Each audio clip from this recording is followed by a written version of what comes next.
Bonjour à tous ceux de mes lecteurs futurs et des donateurs. Je m'appelle Pierre Gallet, j'ai 94 ans, il serait temps de penser à moi.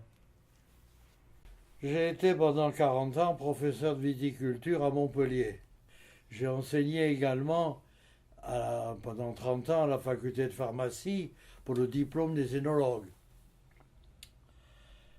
Et j'ai surtout écrit des livres, d'abord pour mes anciens étudiants, pour qu'ils puissent emporter des documents chez eux, et également pour tous mes étudiants étrangers qui repartaient dans leur pays et qui avec ça se servaient pour faire leurs cours. Voilà. Bon, si vous voulez, au 19e siècle, quand il y a eu les attaques du phylloxéra, vous savez, Ouais.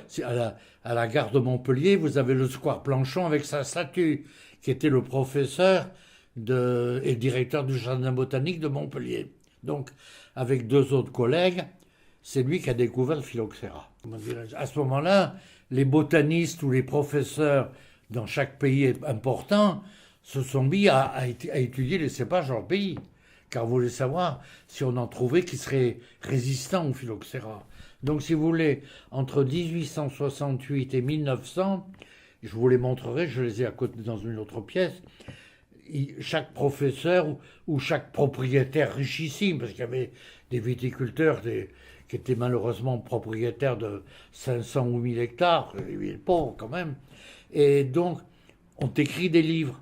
À partir de 1910, jusqu'à ce que moi j'intervienne en 1946, plus rien. Plus personne s'intéresse aux cépages, tout le monde s'en fout, tout le monde croit savoir, et ne sait pas. Mais il n'y a plus d'études dans le monde. Et j'ai donc fait la mise à jour en fin de XXe siècle de toute la littérature viticole du monde. Je vais vous faire voir une partie des épreuves. Ça, c'est la première édition qui avait été faite chez Hachette.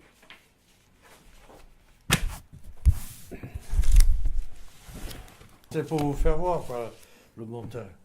Alors que la première édition, il n'avait pas voulu de photos en couleur ni rien. C'est qu'il y a 2000 dessins et photos.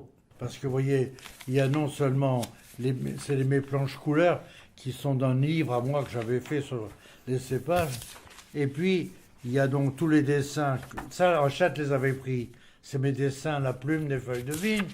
Mais il y a surtout la mise à jour des statistiques. Parce qu'en 15 ans, l'encépagement dans le monde, il a bougé. Tout le monde se met à cultiver les cépages de Bordeaux, dans le monde, en Chine, en Australie, n'importe où. Quoi. Donc, si vous voulez, grâce à mes anciens élèves, j'ai pu obtenir les dernières statistiques de 2011. Depuis, on n'en fait pas. On en fait une fois tous les 10 ans, bien entendu. Ça coûte cher. Donc, si vous voulez, il est à jour au point de vue superficie. Pour les pays qui en donnent, parce qu'il y a des pays qui ne... La Russie, pays qui ne veulent pas dire ce qu'ils ont.